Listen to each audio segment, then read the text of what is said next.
Bienvenue à toutes et à tous dans Spirit Cookie. On est dans ce survol de tout l'Ancien Testament et on est arrêté maintenant au livre du prophète Jonas.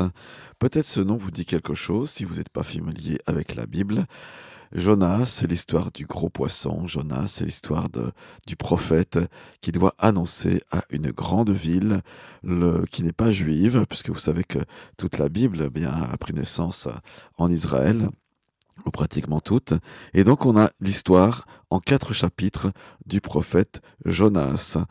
Alors ce qui est intéressant à Jonas, c'est qu'il a une communion réelle, une relation avec Dieu. Il parle à Dieu et Dieu lui parle et Dieu l'éduque.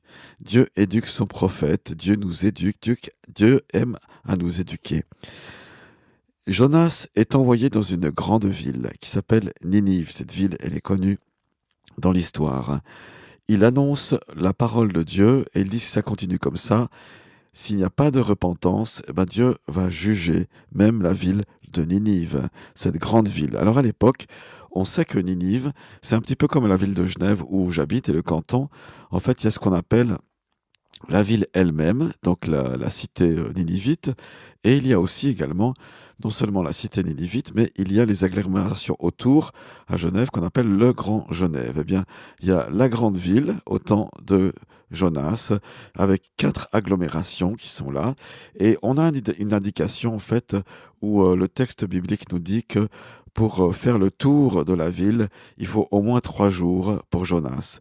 Et donc voilà, ça explique que c'était une très très grande ville avec beaucoup d'habitants. Et même on a le chiffre dans Jonas 4.11 qui nous montre qu'il y avait plus de 120 000 habitants dans cette grande cité, dans le grand Ninive.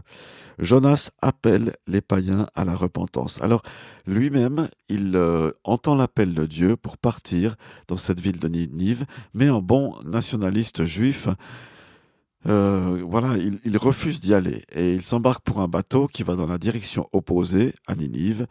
Voilà, mais il se trouve que un jugement est là. Dieu va utiliser les matelots qui sont païens. Du reste, ces matelots vont se convertir à Dieu, ils vont se tourner vers lui et ils vont réaliser qu'il y a un seul Dieu. Donc Dieu va utiliser ces matelots et ils vont jeter à la mer, balancer par-dessus bord le prophète Jonas. Celui-ci sera englouti 3 jours dans un poisson. Et on a l'image que Jésus va reprendre où il s'identifie au prophète Jonas dans l'évangile de Matthieu. Il s'identifie à ce prophète et il dit comme Jonas a été 3 jours et 3 nuits dans le ventre du poisson, ainsi le Fils de l'homme, il sera 3 jours et 3 nuits dans le ventre de la terre et il va montrer par là qu'il sera mort, mais qu'il va ressusciter. Et c'est vrai que Jonas vit une forme de résurrection, puisque après cet épisode douloureux, pénible, où il se repent, et on a le repentir de Jonas dans son livre, eh bien Dieu va lui redonner l'appel, et il va obéir pour aller à Ninive. Et contre toute attente, la ville de Ninive elle-même va se repentir, et elle le fait comme le dit l'expression biblique, avec le sac et la cendre, c'est-à-dire en s'humiliant. Tous les habitants, il y a un jeûne national, un jeûne de toute la ville qui est décrété. Même les animaux vont jeûner, vous rendez-vous compte, tellement le cœur de cette ville est touché tout entier. Son cœur est touché, les habitants sont touchés, et Dieu se repent lui aussi, entre guillemets, de son jugement qu'il va faire. Alors, ça fâche le prophète, vous lirez ou relirez l'histoire, et le verset clé, je vous le donne sur spiritcookie.org, c'est Jonas chapitre 4 verset 11, où il est dit « Et moi, donc c'est Dieu qui parle, je n'aurai pas pitié de Ninive, la grande ville, dans laquelle se trouvent plus de 120 000 hommes qui ne savent pas distinguer leur droite de leur gauche, et des animaux en grand nombre. » Oui, Dieu a compassion. Et c'est ça peut-être la grande leçon de ce livre. Au-delà de la destinée d'Israël et de Dieu qui veut une nation, bénir cette nation, en tout cas le peuple, eh bien, Israël, parfois au cours de l'histoire, s'est endurci. Son cœur a été endurci au message prophétique et au Messie que Dieu lui a envoyé. Mais là, Dieu a compassion de cette ville, comme il a compassion d'Israël, comme il a compassion de toi et de moi. Dans le texte, quand il est dit qu'ils ne savent pas distinguer leur droite de leur gauche, ça signifie qu'il n'y a pas d'acuité spirituelle. On ne voit pas, on ne cherche pas vraiment Dieu, on ne cherche pas ce qui est juste devant lui. Et voilà, il y a besoin. Donc, Dieu a compassion là, quand il y a un manque de discernement. Dieu a compassion de l'ignorance humaine, de la mienne et de la tienne.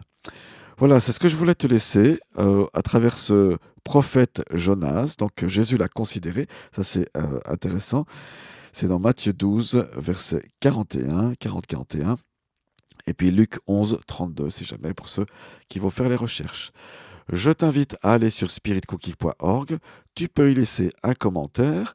Maintenant, il y a quelque chose de nouveau, depuis quelque temps maintenant, eh bien, c'est que tous les podcasts, depuis le début, depuis l'épisode numéro 1, sont sur une chaîne YouTube. Si tu tapes Spirit Cookie, normalement, tu vas arriver dans YouTube sur cette chaîne. Et puis, il y a tous les audiogrammes des podcasts. Voilà, donc je t'invite à rendre visite aussi à cette chaîne, donc YouTube, Spirit Cookie. Et voilà, tu pourras survoler, il y a des playlists que j'ai faites, les playlists qui permettent d'écouter en boucle Spirit Cookie. Merci de m'avoir écouté, je prie pour toi, que le Seigneur te bénisse abondamment et bonne lecture. Ciao, ciao, merci.